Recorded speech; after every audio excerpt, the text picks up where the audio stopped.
Mga kwento ng lagim.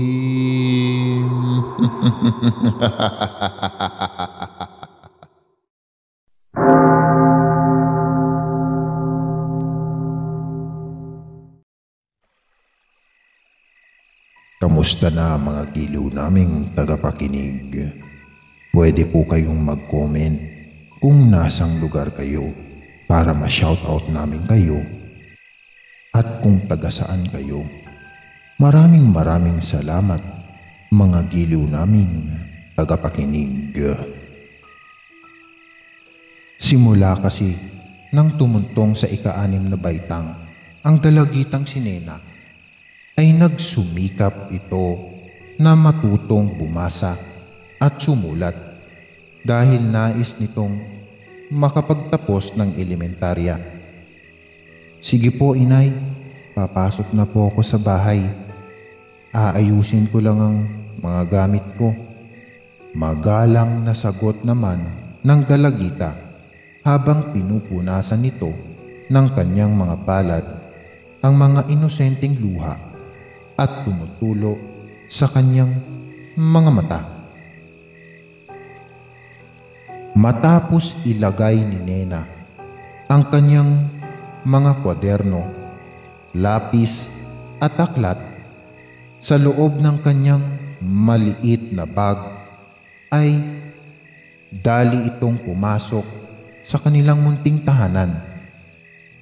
Dumiretso ito sa kanilang maliit na sala kung saan naroon na ang kanyang ina upang turuan si Nena na bumasa. Nang mga sandaling iyon ay wala ang kanyang ama dahil tumungo ito sa pamilihang bayan para ibenta ang mga naaning gulay. Lumapit si Nena sa kanyang inang si Inday at marahang umupo sa tabi nito. Bago magsimula na turuan ni Inday ang kanyang anak na kabisote ay pinagmasdan muna nito ang mukha ng dalagita dahil numumugto na naman ang mga mata nito dahil sa labis na kakaiyak. Nena anak, umiyak ka na naman. Tignan mo, namumugto ang mga mata mo. Di ba sinabi ko na sa iyo, huwag mo na lang pansinin ang mga panunukso ng mga klase mo. Uwi ka ng ina ni Nena. Inay, bakit sila ganun? Bakit palagi nila akong tinutukso? Kasalanan ko ba kung bobo ako na mahina ang memorya ko? Ginagawa ko naman ang lahat para matuto ako. Pero bakit sila ganun, inay? Bakit? Sambit ni Nena habang umiiyak at kita sa mga mata ng dalagita ang labis na kalungkutan sa mga mata. Niyakap ni Inday ang kanyang anak at marahang hinaplos ang likod ni Nena upang damayan ang pighati nito.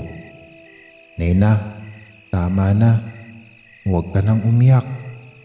Wala kang kasalanan kung mahina ang memorya mo.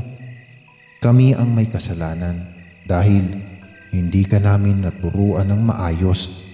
Kaya huwag mong sisihin ang sarili mo. Tandaan mo anak, kahit na hindi ka matalino at mahina ka sa klase pero sa puso ay nakakalamang ka sa kanila dahil napakabuti mong anak. Mahal na mahal ka namin ng ama mo. Kaya huwag ka nang umiyak kasi nasasaktan kami tuwing nasasaktan ka. Sambit naman ni Inday sa kanyang anak na hindi na rin napigilang umiyak. Inay, huwag na po kayong umiyak dahil wala naman kayong kasalanan. Hindi naman kayo nagkulang sa pagtuturo sa akin. Nagpapasalamat ako dahil Kayo ang naging nanay ko at palagi kayong nasa tabi ko. Mahal na mahal ko po kayo. Sagot naman ni Nena sa kanyang ina at pinilit ng dalagita na huwag nang umiyak.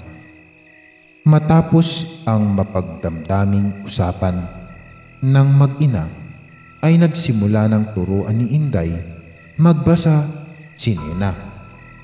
Dahil pinipilit ng dalagita na matutong magkabisa ng mga letra at talata dahil malapit na itong mag-aral sa sekundarya sa susunod na pasukan sa eskwela. Sa mga nagdaang panglinggo at buwan ay unti-unting natutong magbasa si Nena, ngunit hindi pa rin maiwasan na tuksuhin ito ng kanyang mga klase. Tulad ng dating nakagawian ng dalagita, ay palagi ang kaibigang duwending si Elpa ang palaging karamay at sandigan nito tuwing wala sa kanilang bahay ang kanyang mga magulang. Lumipas ang 1 taon, kung saan nakapagtapos ng elementarya si Nena, na kung saan makikipagsapalaran na siya sa unang bahagi ng sekundarya, ay isang pangyayari ang magaganap na magbibigay kilabot sa buong sinasakaupan ng kanilang nayon, lalo na sa kanyang pinapasukang paaralan. Kahit dalaga na si Nena at first year high school na, ito ang palagi pa rin itong tinutukso na Nena Kabisote ng mga estudyante at mababa ang tingin sa kanya. Ngunit gayon paman, kahit paano ay marunong na itong bumasa at magkabisa di tulad ng dati. Sa mga lumipas pang mga buwan ay isang pangyayari ang hindi inaasahan sa loob ng paaralang pinapasukan ni Nena, dahil may ilang mga estudyanteng nawawala sa sarili at nananakit ng kapwa nila mga estudyante. Sinasabing sinasapian ng mga ito ng masasamang elemento dahil nagbabago-bago ang himig ng kanilang boses at nangingitim ang buong mga mata. Nagagawa nilang gumapang sa dingding at kisame ng paaralan at nagiging mapusok dahil nagagawa ng mga ito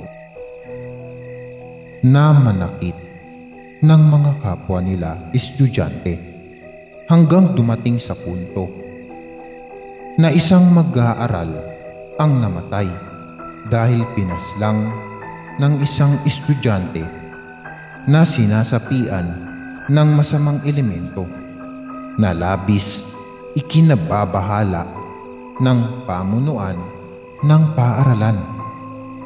Sinubukan ng prinsipal ng paaralan na magtawag ng pari para bendisyonan ang paaralan dahil marami ng sinasapian at may namatay na rin sa kamay ng estudyanteng minamanipula ng alagad ng dilim.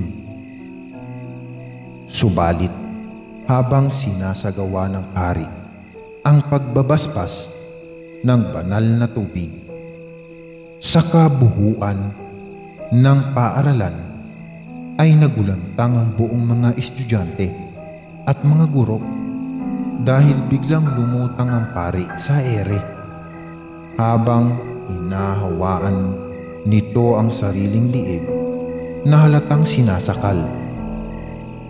Dumating sa punto na biglang lumobo ang katawan ng pari at sumabog ito ng parang lumunok ng granada.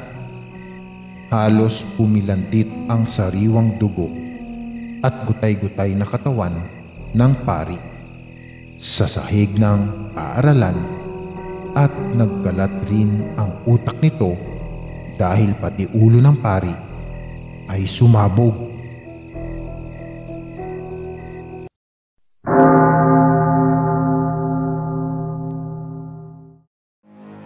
Maraming salamat mga giliw naming tagapakinig. Huwag po nating kalimutan mag-subscribe at mag-like ng ating channel para sa mga kwento ng lagi.